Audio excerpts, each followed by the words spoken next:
오늘 우리에게 들려주시는 하나님의 말씀은 사사기 14장 1절에서 9절까지입니다.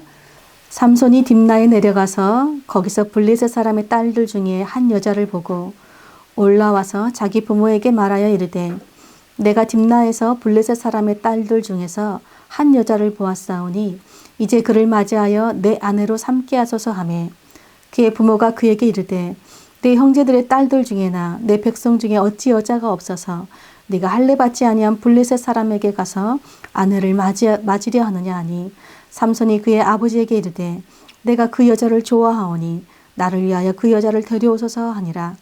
그때 블레셋 사람이 이스라엘을 다스린 까닭에 삼손이 틈을 타서 블레셋 사람을 치려 함이었으나 그의 부모는 이 일이 여호와께로부터 나온 것인 줄은 알지 못하였더라.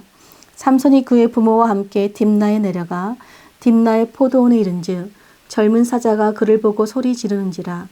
여호와의 영이 삼손에게 강하게 임하니 그가 손에 아무것도 없이 그 사자를 염소 새끼를 찢는 것 같이 찢었으나 그는 자기가 행한 일을 부모에게 알리지 아니하였더라.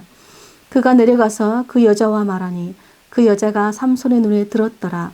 얼마 후에 삼손이 그 여자를 맞이하려고 다시 가다가 돌이켜 그 사자의 죽음을 본즉 사자의 몸에 볼대와 꿀이 있는지라. 손으로 그 꿀을 떠서 걸어가며 먹고 그의 부모에게 이르러 그들에게 그것을 드려서 먹게 하였으나 그 꿀을 사자의 몸에서 떠왔다고는 알리지 아니하였더라. 아멘. 오늘 하나님 말씀의 제목은 거룩한 부르심입니다. 여러분, 우리가 죄를 지을 때 그것이 죄라는 것을 알고 지을까요? 모르고 지을까요? 여러분, 도둑들은요, 자신들이 하는 일이 누군가의 피와 땀을 갈취하는 악한 죄라는 것을 알고도 도둑질을 합니다. 여러분, 사기범들도 다른 사람의 인생을 파괴하는, 고통을 주는 악한 일이라는 것을 알면서도 다른 사람에게 사기를 칩니다. 여러분, 간음하는 사람도요, 내 배우자를 배신하고 배우자에게 고통을 주는 죄라는 것을 알면서도 여러분, 간음의 죄를 짓습니다. 여러분, 죄인 것을 알면서도 누군가에게 고통을 주는 것을 알면서도 짓는 죄를 우리가 고범죄라고 부릅니다. 고의로 죄를 짓는다는 것이지요.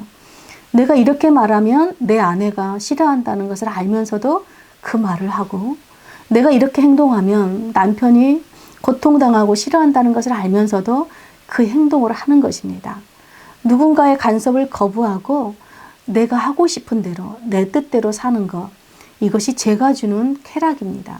문제는 이 죄의 쾌락은요, 기쁨과 즐거움을 주는 것이 아니라 우리에게 고통을 준다는 것입니다. 잠언 17장 25절에 보면 미련한 자식은 아버지의 근심이고 어머니의 고통이다 라고 말해요. 여러분, 자녀가 죄를 지으면 부모가 고통을 당해요. 또 부모가 죄를 지으면 자녀가 고통을 당합니다. 여러분, 한 나라의 지도자가 죄를 지으면 그 나라의 백성들이 고통을 당합니다. 이렇듯 죄는 우리로 하여금 어리석은 삶과 고통의 삶을 살게 하는 것입니다. 내 죄로 인해서 나만 고통당하는 것이 아니라 내 가족, 내 이웃, 그리고 이 세상까지도 고통을 당한다는 것입니다. 근데 무엇보다도 하나님의 자녀인 우리가 죄로 인해 고통당하는 것을 보시는 하나님 아버지께서도 고통을 당하신다는 것입니다. 여러분, 지금 우리가 대림절을 지나고 있어요. 대림절은 예수님을 기다리는 절기입니다. 우리가 예수님을 기다리면서 예수님을 맞을 준비를 할 때 우리가 준비해야 할 가장 중요한 것이 있습니다. 그것이 바로 우리의 거룩함, 정결함입니다. 거룩하신 주님을 맞이하기 위해서 우리도 거룩하게 준비되어져야 하는 것입니다. 아무리 교회 건물에 아름다운 크리스마스 트리로 장식을 하고 꾸며도, 또 우리가 아무리 좋은 옷을 입고 주님을 기다려도 우리 안에 죄로부터 우리 마음을 정결하고 거룩하게 준비하지 않으면 아무 소용이 없는 것입니다. 근데 여러분, 우리가 죄로부터 우리를 거룩하게 지킬 능력이 있을까요? 우리는요, 알고도 죄를 짓고 모르고도 죄를 짓는 죄에 아주 취약한 존재들입니다. 하나님이 그것을 아시고 우리에게 죄로부터 우리가 거룩하게 지킬 수 있는 비결을 성경에 알려주셨습니다. 오늘 말씀을 통해 그 거룩함을 지키는 비결을 우리가 알아보고 또 주님의 거룩한 신부로 준비되어서 주님을 맞이하는 저와 여러분 되시길 축복합니다. 오늘 본문은 삼손의 이야기입니다. 여러분, 삼손이 살았던 사사기 시대는요, 이스라엘 백성들의 고통이 끊이지 않았던 시대예요. 근데 그 고통의 원인이 무엇이었냐? 바로 이스라엘 백성들이 알고도 지은 죄 때문이었습니다. 하나님께서는 애굽에서 노예로 고통받는 이스라엘 백성들을 불러내셨어요. 그리고 그들을 약속의 땅, 가나안 땅으로 인도하셔서 그곳에서 하나님의 거룩한 백성들로 살라는 거룩한 부르심, 사명을 주셨습니다. 여러분, 거룩한 하나님의 백성으로 산다는 것은요, 간단했어요. 바로 가나안 사람들처럼 살지 않으면 됐어요. 여러분, 가나안 사람들은 어떤 사람입니까? 눈에 보이는 것을 따라 사는 사람들이에요. 자기가 하고 싶은 대로 자기 정욕을 따라 사는 사람들입니다. 그래서 크고 화려한 우상들, 헛된 우상들을 따라 사는 사람들이었습니다. 그러나 하나님의 백성들은 어떤 사람들이었냐? 눈에 보이지는 않지만 하나님을 왕으로 모시면서 하나님의 그 말씀, 거룩한 말씀을 따라 사는 사람들이었습니다. 근데 이스라엘 백성들이 하나님께서 인도한 가나안 땅에서 고통을 당하고 있다는 것은 그들이 한마디로 가나안 사람들처럼 살고 있었다는 뜻이죠. 하나님을 왕으로 모시고 살지 않고 자신이 주인이 되어서, 자신이 왕이 되어서 자신들 마음대로 살고 있었다는 뜻입니다. 여러분, 하나님을 떠난 타락한 삶은요, 고통의 삶이에요. 이런 고통의 삶을 살고 있는 이스라엘 백성들에게 하나님께서 찾아오셨어요. 오늘 삼손은 13명의 사사 중에 마지막 사사입니다. 삼손의 부모는 원래는 불임이어서 자녀를 낳을 수가 없었습니다. 그런데 하나님께서 찾아오셨어요. 찾아오셔서 너희가 아들을 낳을 것인데 이 아이는 태에서부터 하나님께 바쳐진 나실인이니까 머리에 삭도를 대지 말라고 말씀합니다. 여러분, 나실인이라는 뜻은요, 분리되다, 구별되다, 바쳐지다 이런 뜻이에요. 즉 나실인은요, 자기 몸을 거룩하게 구별하여서 하나님께 바쳐지는 삶을 사는 사람이란 뜻이에요. 성경에는 나실인의 3가지 유형이 나옵니다. 우리가 너무나 잘 아는 사무엘이 있죠. 사무엘 선지자는요, 그의 어머니 한나가 하나님께 서원을 해서 그 아들을 나실인으로 바쳤습니다. 그래서 나실인이 되었어요. 오늘 삼손은 태에서부터 하나님께서 선택한 나실인이었습니다. 또 자기 스스로 어떤 사람이 나실인이 되었냐면, 나도 자기 스스로 내가 거룩하게 구별되어서 하나님께 바치는 삶을 살기를 원합니다 라고 결단하는 사람들은 나실인이 되었습니다. 그런데 나실인들이 자신의 몸을 거룩하게 구별하여 살기 위해서는 반드시 3가지를 지켜야 됐어요. 그 3가지가 뭐냐면, 첫째, 포도주와 독주를 마시면 안 되었습니다. 이 말은 세상의 어떤 쾌락이나 향락을 따라 살지 않겠다는 결단입니다. 둘째로는 머리카락을 자르지 않았습니다. 여러분, 머리는요, 주권과 능력을 상징합니다. 그래서 머리카락을 자르지 않는다는 것은 나는 하나님을 왕으로 섬기고 그분의 주권과 능력에 절대적으로 복종하면서 살겠다는 굳은 결단의 표현이었습니다. 마지막으로 시체를 가까이 하지 않았습니다. 그것이 사람의 시체이든 짐승의 시체이든 가까이 하지 않았습니다. 왜냐하면 죽음은 죄의 결과로 온 것이기 때문에 시체를 가까이 하지 않는다는 것은 죄를 멀리하고 산다는 뜻입니다. 죄를 짓지 않기 위해서 정결하게 살기로 결정한다는 뜻이었습니다.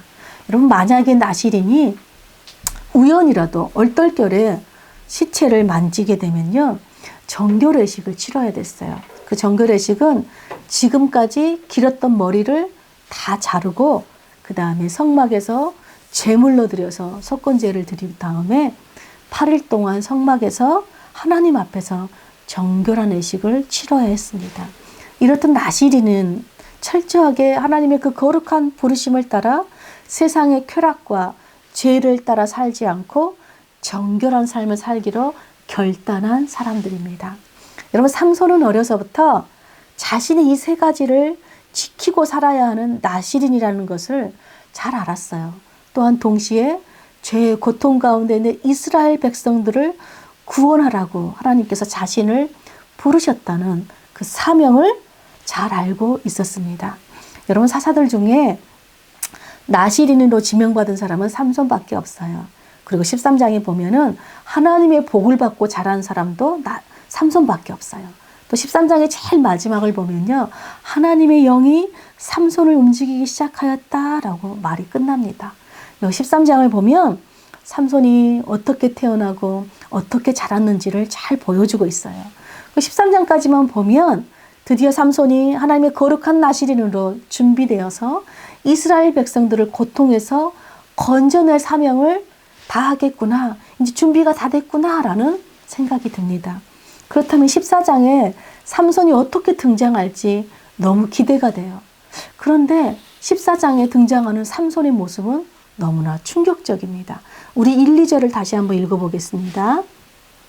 삼손이 딥나에 내려가서 거기서 블레셋 사람의 딸들 중에서 한 여자를 보고 올라와서 자기 부모에게 말하여 이르되 한 여자를 보았사오니 이제 그를 맞이하여 내 아내로 살게 하소서 하매. 여러분, 하나님은요, 이스라엘 백성들에게 가나안 사람들, 즉 이방인들과 결혼하는 것을 철저하게 금지하셨습니다. 여러분, 일반인들도, 나시린이 아닌 일반인들도 이방인들과 결혼은 하지 않았습니다. 더군다나 삼손은 백성들 중에서도 하나님 앞에 거룩한 삶의 본을 보여야 되는 나시린이에요. 그러면 아무리 이방인 여자가 예뻐도 그 여자와 결혼을 하면 안 된다는 것을 삼손이 알았을까요? 몰랐을까요? 예, 알았습니다. 일반인도 다 아는 사실을 나시린이라면 더더욱 잘 알았지요. 자신이 나시린이라는 것을 알면서도 삼손은요, 나시린으로 살고 있지 않았습니다. 여러분, 아는 것과 사는 것은 전혀 다른 문제입니다. 안다고 해서 아는 대로 살지 않는 것입니다. 삼손은 자신이 나시린이라는 것을 알지만 나시린으로 살고 있지는 않았습니다. 그런데 성경은요, 4절에 보니까 이 일이 하나님께로부터 나온 것이라고 기록해요. 우리 4절 한번 읽어보겠습니다. 그때 블레셋 사람이 이스라엘을 다스린 까닭에 삼손이 틈을 타서 블레셋 사람을 치려함이었으나 그의 부모는 이 일이 여호와께로부터 나온 것인 줄은 알지 못하였더라. 여러분, 삼손은 지금 하나님의 거룩한 부르심을 따라 지금 결혼하는 것이 아니라 자신의 정욕, 욕망을 채우기 위해서 이방 여자와 지금 결혼하려고 해요. 그런데 이 일이 하나님께로부터 나왔다고 성경이 기록해요. 그 말은 그럼 삼손이 이방 여자와 결혼하는 것이 하나님의 뜻이었다는 말일까요? 전혀 그렇지 않습니다. 여러분, 삼손이 이방 여자랑 결혼하는 것은요, 하나님 보시기에 악한 죄입니다. 하나님께서 하라고 하는 것에 불순종한 죄예요. 그런데 하나님께서는요, 삼손의 이런 사적인 욕망, 정욕을 사용하셔서 블레셋을 치려는 하나님의 뜻을 이루시려는 계획이었다는 말입니다.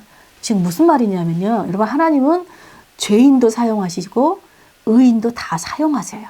다 사용하셔서 하나님의 뜻을 이루십니다. 그런데 하나님의 말씀에 순종해서 하나님의 뜻을 이루는 복의 통로로 사는 사람들이 있고요, 하나님의 말씀에 불순종해서 하나님의 뜻을 이루는 그냥 도구로 사용되는 사람이 있습니다. 하나님께 쓰임받는 건 같습니다. 그런데 그냥 도구로 사용되는 사람은요, 쓰임받지만 나중에 쓰임받고 버림받습니다.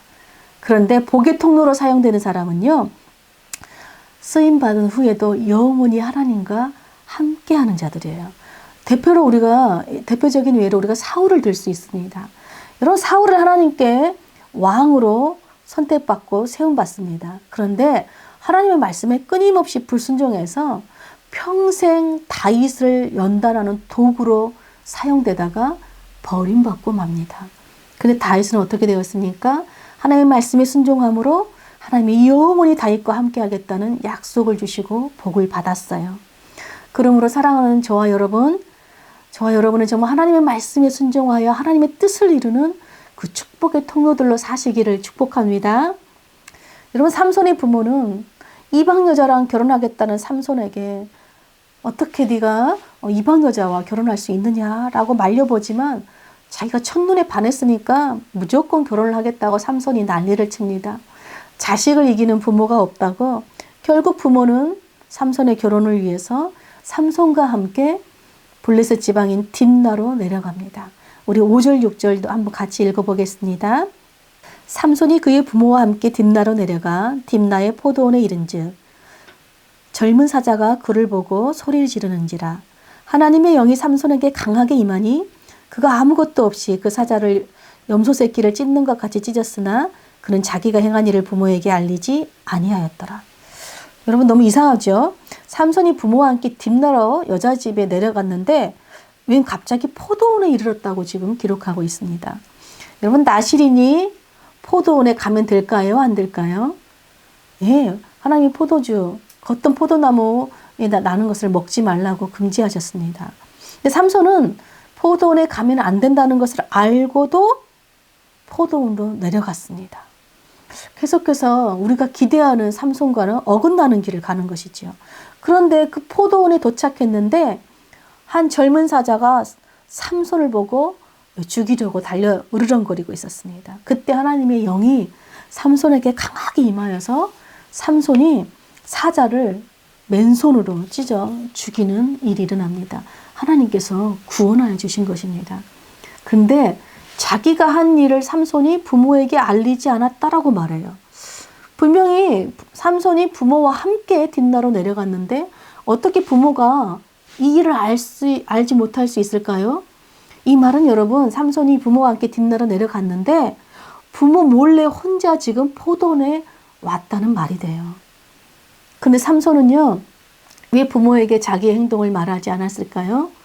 여러분 삼손이 사자를 죽였다는 것은요, 시체를 만졌다는 의미가 됩니다. 여러분 나실인이 시체를 만지면 어떻게 됩니까? 정결의식을 반드시 치러야 됩니다. 지금까지 나실인의 삶은 무효가 돼요. 그래서 머리카락을 자르고 속건제물을 드린 다음에 8일 동안 하나님 앞에서 정결한 시간을 가져야 돼요. 여러분 정결의식을 갖는다는 것은요, 시간과 돈을 들이는 일이에요. 즉 대가를 치르는 일입니다. 그래서 삼손은 그 대가를 치르는 게 귀찮아서 부모에게 알리지 않은 거예요. 여러분 삼손은요, 자신의 몸이 더러워졌으면 깨끗하게 씻을 수 있는, 정결하게 씻을 수 있는 길이 있다는 것을 알았어요. 알면서도 그 죄를 씻지 않는 거예요.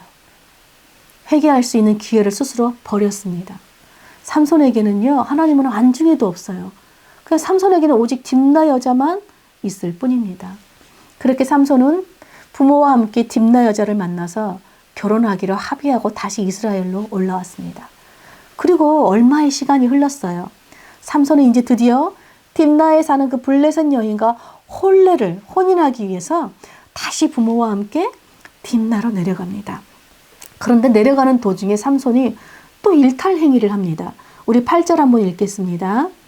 얼마 후에 삼손이 그 여자를 맞이하려고 다시 가다가 돌이켜 그 사자의 죽음을 본즉 사자의 몸에 벌떼와 꿀이 있는지라. 여러분 길을 가다가 삼손이 돌이켰대요. 돌이키다는 말은요, 길에서 벗어나다 하는 뜻이에요. 저번처럼 길을 가다가 다시 포도원으로 또 간 거예요. 또 혼자 간 것입니다. 길을 벗어나서 그 포도원으로 갔어요. 가지 말아야 할 곳에 자꾸 가는 거예요. 그런데 웬일입니까? 놀라운 광경을 보게 돼요.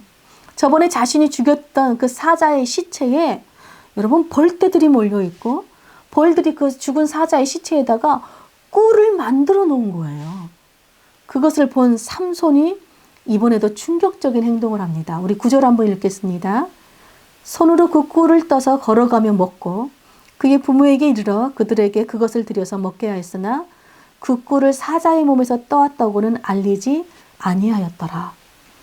여러분 보통 짐승이 죽으면 거기에 무엇이 몰려드는지 아세요? 구더기와 파리떼들이 몰려들어요. 여러분 벌떼들이 죽은 시체에 몰려들었다는 건 이상한 일입니다. 벌들은 원래 깨끗한 곳에 꿀을 모읍니다. 그런데 그 벌들이 사자의 죽음에다가 꿀을 모았다는 것은 정말 이상한 일인데 그걸 누가 하셨을까요? 하나님이 하신 일이에요. 하나님께서 그렇게 하신 의도가 있습니다. 바로 삼손을 시험하시기 위해서예요. 아무리 먹음직스럽고 탐스러운 꿀이라 할지라도 죽은 시체에 있는 것은 그 어떤 것이라도 부정하고 더러운 것입니다. 일반인들도 시체에 있는 그 어떤 것은 손에 대지 않습니다. 먹지 않습니다. 부정해지기 때문입니다. 그런데 삼손이 어떻게 합니까? 아랑곳하지 않습니다. 시체에 전혀 신경 쓰지 않아요. 그리고 그 시체도 만지고 뿐만 아니라 그 꿀도 따서 자기가 먹고 자기만 먹지 않고 부모에게 갖다 줘요. 그러면서 부모에게 그 꿀이 어디서 났는지 알려주지 않는 거예요.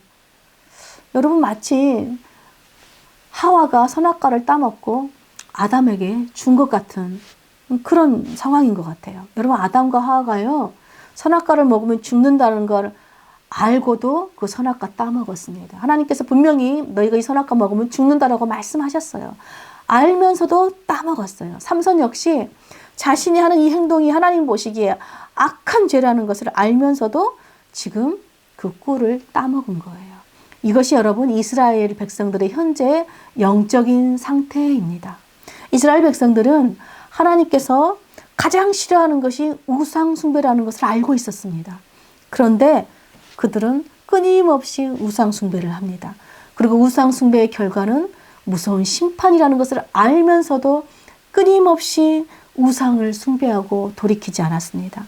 하나님께서 그런 모습을 보고 참다 못해 수많은 선지자들을 보내셨습니다. 선지자들을 통해서 돌이키라고, 하나님께로 돌아오라고 가르쳤지만 그들은 보이지 않는 하나님보다는 눈에 보이는, 지금 눈앞에 화려하게 세워진 우상들, 그 당장 눈에 보이는 달콤한 것들을 따라 살고 있었습니다. 여러분, 알면서도 멈추지 않는 것, 알면서도 끊임없이 죄의 자리로 찾아가는 것, 이것이 끊을 수 없는 죄의 쾌락입니다. 여러분, 삼손은요, 겉모습만 보면 나실인이 맞아요. 머리카락 길게 늘어뜨려서 하나님을 왕으로 모시고 그분의 주권과 능력을 따라 거룩한 부르심을 따라 사는 것처럼 보입니다. 모습은 나실인이에요. 그러나 그의 삶은요, 하나님과 아무 상관없는 삶을 살고 있습니다. 여러분, 그렇다면 오늘날 거룩하게 자신을 구별하여서 하나님의 나실인으로 거룩한 부르심을 따라 살도록 그 부르심을 받은 사람들이 누구일까요? 바로 예수 그리스도를 믿고 예수님의 피로 거룩하고 정결하게 구별된 성도들이에요. 바로 우리 성도들의 모임인 교회예요. 여러분, 교회가 세상 속에서 거룩한 부르심을 받은 자들입니다. 그러므로 교회인 우리는 죄로부터 거룩한 삶을 살아야 하는 사명이 있는 자들입니다. 그런데 여러분, 우리 거룩한 부르심을 따라 살지 못하도록 우리를 방해하는 것이 바로 죄입니다. 그래서 하나님께서 거룩한 부르심을 따라 살 수 있도록 죄로부터 우리를 정결하고 거룩하게 지킬 수 있는 비결 3가지를 우리에게 알려주셨어요. 그것이 바로 첫 번째가 뭐냐면 회개하는 삶을 사는 거예요.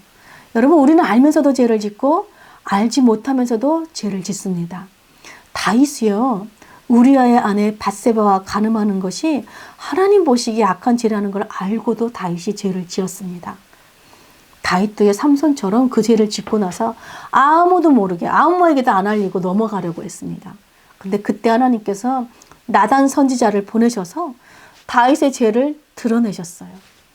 그때에서야 다윗이 하나님 앞에서 죄를 고백하고 회개를 철저하게 하였습니다. 그럼에도 불구하고 다윗은 밧세바와에서 낳은 그 아이가 죽는 그 고통의 대가를 치러야만 했습니다. 여러분, 우리가요, 죄를 짓고 입을 굳게 다물고 있으면 우리는 죄의 고통에 짓눌려서 살게 돼요. 그런데 우리가 하나님 앞에서 죄를 고백할 때 하나님께서 우리 죄를 용서하여 주십니다. 우리 시편 32편 3절 5절을 한번 읽어보겠습니다. 내가 입을 다물고 죄를 고백하지 않았을 때에는 온종일 끊임없는 신음으로 내 뼈가 녹아내렸습니다. 드디어 나는 내 죄를 주님께 아뢰며 내 잘못을 덮어두지 않고 털어놓았습니다. 내가 주님께 거역한 나의 죄를 고백합니다 하였더니 주님께서는 나의 죄악을 기꺼이 용서하셨습니다. 여러분, 회개는요, 먼저 죄를 하나님께 자백하는 거예요. 털어놓는 거예요. 그게 회개의 시작이에요. 그 다음에 회개의 완성은 뭘까요? 바로 그 죄에서 돌이켜서 다시는 그 죄를 범하지 않는 거예요. 똑같은 죄를 짓지 않는 것입니다. 여러분, 오늘 삼손은 어떻게 했습니까? 죄를 고백하고 회개할 수 있는 정결의식을 할 수 있는 기회를 삼손이 스스로 버려버렸습니다. 삼손은 알았습니다. 회개할 수 있는 길이 있다는 거예요. 그러나 회개하는 길로 나아가지 않아요. 그러면서 어떻게 해요? 여러분 끊임없이 똑같은 죄를 반복해서 범해요. 여러분 우리가 죄를 회개하지 않잖아요.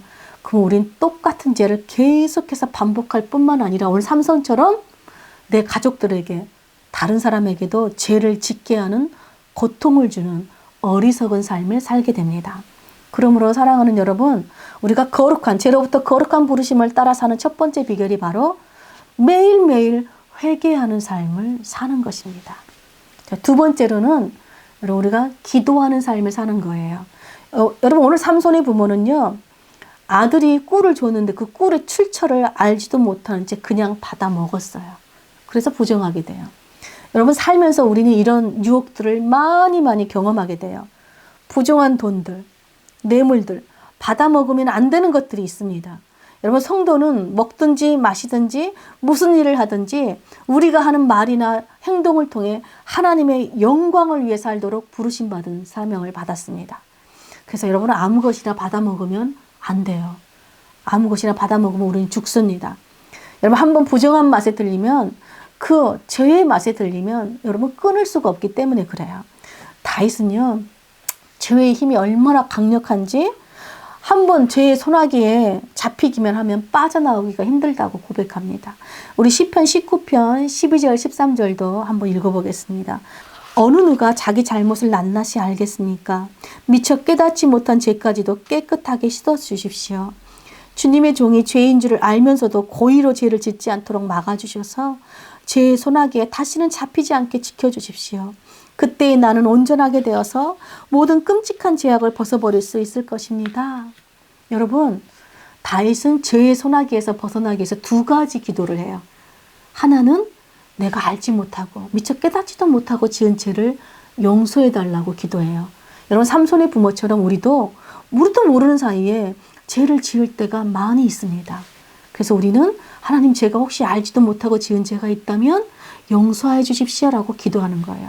두 번째는 알고도 죄를 짓지 않도록 막아달라고 기도해요. 다윗은요, 알고도 죄를 지어봤어요. 그리고 큰 대가를 치렀어요. 그래서 그것이 얼마나 큰 고통인지를 깨달았습니다. 여러분 알면서도 죄를 지으면요, 계속해서 반복해서 죄를 짓습니다. 그래서 죄의 힘은요, 너무 강력해요. 우리 힘으로는 죄를 다스릴 수가 없습니다. 그런데 우리가 기도할 때 하나님의 성령님께서 우리를 죄를 다스릴 수 있는 힘과 능력을 주세요. 여러분 마귀가요, 우는 사자처럼 우리를 죽이려고 달려들어요. 그런데 우리가 기도할 때 놀랍게도 악한 마귀를 대적하는 힘과 능력이 생겨요. 여러분 우리가 기도할 때 먹어야 될 것인지 아니면 이거 받아 먹으면 죽는 것인지 분별할 수 있는 지혜가 생겨요. 그래서 기도할 때 우리는 받아야 할까 받지 말아야 할까, 먹어야 할까 먹지 말아야 할 것을 분별할 수 있게 돼요. 그러므로 우리가 죄로부터 거룩한 부르심을 따라 우리를 지킬 수 있는 비결이 바로 항상 기도하는 삶을 사는 것입니다. 여러분 마지막으로는요, 말씀에 순종하는 삶을 사는 거예요. 여러분 성경에는 우리가 해야 할 것과 하지 말아야 할 것을 분명하게 알려주고 있습니다. 오늘 삼손은 하나님께서 하라는 것과 하지 말라는 것을 너무나 잘 알고 있었어요. 그런데 그 말씀에 순종하지 않고 불순종하는 삶을 살았어요. 하라는 것은 하지 않고 하지 말라는 것은 하고 살았어요. 거룩한 부르심을 따라 살지 않고 세상의 정욕을 따라 살았어요. 죄로부터 자신을 정결하고 지키는 것이 아니라 오히려 죄에게 자신을 내어주는 삶을 살았습니다. 여러분, 알면서도 순종하지 않으면 우리는 죄에 우리를 내어주는 삶을 살게 되는 것입니다. 삼손은요, 끊임없이 죽고 썩어 부패한 세상에서 달콤한 것, 탐스러운 것을 얻으려고 했어요. 여러분, 그런 삶은 죽음의 삶입니다. 여러분은 어디에서 달콤한 것과 탐스러운 것들을 얻고 계십니까? 하나님의 거룩한 부르심을 받은 교회를 사는 우리가 죽고 썩어 부패한 세상에서 혹시 단 것과 탐스러운 것을 구하고 있지는 않습니까? 여러분, 교회의 부르심은요, 부패한 세상 가운데 오히려 달고 탐스러운 것을 제공해 주는 것이 교회의 부르심이에요. 교회는 죽어 있는 세상에 생명을 살리는 사명을 받았습니다. 그렇다면 하나님의 부르심을 받은, 거룩한 부르심을 받은 우리가 세상에 줄 수 있는 단 것과 탐스러운 것이 무엇일까요? 그것이 바로 하나님의 말씀입니다. 우리 시편 19편 10절을 한번 다 같이 읽어보겠습니다. 주님의 교훈은 금보다 순금보다 더 탐스럽고 꿀보다 송이꿀보다 더 달콤하다. 예, 다윗의 고백이죠. 여러분, 세상이 주는 달콤하고 탐스러운 것들은요, 먹으면 먹을수록 우리를 죽게 합니다. 그런데 여러분, 하나님의 말씀은요, 하나님의 달콤하고 하나님의 탐스러운 말씀은요, 우리에게 생명을 줍니다. 여러분, 예수님께서 요한복음 17장에 우리를 위해서 기도하십니다. 하나님께 어떻게 기도하냐면, 아버지, 그들을 진리로 거룩하게 하옵소서 이래요. 여러분, 진리가 우리를 거룩하게 한대요. 근데 그 진리가 바로, 진리는 아버지의 말씀입니다 라고 말합니다. 여러분, 하나님의 거룩한 말씀이 우리를 거룩하게 지키는 능력이에요. 이 하나님의 말씀을 순종하며 사는 것이 우리를 거룩하게 지키고 사는 비결이에요. 세상 가운데서 빛과 소금을 맛을 낼 수 있는 능력이라는 것입니다. 사랑하는 여러분, 그래서 저와 여러분은 부패한 세상에 지금 정욕을 따라 그 세상에 취하는 자들이 아니라, 여러분, 거룩한 하나님의 말씀에 취해 살기를 축복합니다. 여러분, 겉모습만 그리스도인들이 아니라 삶으로, 하나님의 말씀을 순종하는 삶의 삶으로 참된 거룩한 부르심을 따라 사는 그리스도인들로 사시기를 축복합니다. 여러분, 알고도 행하지 않는 자들은요, 하나님 앞에서 죽은 삶을 사는 것입니다. 하나님, 우리가 알고도 순종하지 않는 것은요, 하나님 앞에 버림받는 것입니다. 사랑하는 여러분, 우리는 이 부패한 세상에서 거룩하게 살라고, 거룩한 하나님의 백성으로 살라고 부르심을 받은 성도들, 즉 교회입니다. 주님의 오심을 기다리는 이때에 우리가 가장 준비해야 될 것이 바로 거룩함이에요. 우리가 이 거룩함을 지키기 위해서는, 그래서 우리가 세 가지를 기억하시기 바랍니다. 우리가 알고 지은 죄, 모르고 지은 죄들을 하나님 앞에 용서해 달라고 회개하는 삶을 사시기를 축복합니다. 또한 하나님, 우리가 알고도 죄를 짓지 않도록 우리를 지켜달라고 그 성령의 도우심을 받으면서 사시기를 축복합니다. 무엇보다 우리를 거룩하게 하는 하나님의 진리의 말씀으로 순종함으로 이 땅에서 거룩함을 지켜내는 하나님의 나실인들로 살아가시길 축복합니다. 이것이 거룩한 부르심을 받은 우리가 주님을 맞을 준비를 해야 할 가장 중요한 것입니다. 그래서 주님이 오시는 그날, 이제 얼마 남지 않았죠. 성탄의 날에 우리가 주님 앞에 거룩한 신부들로 준비되어서 주님을 기쁨으로 맞이하는 저와 여러분 되시기를 간절히 축복합니다. 아멘.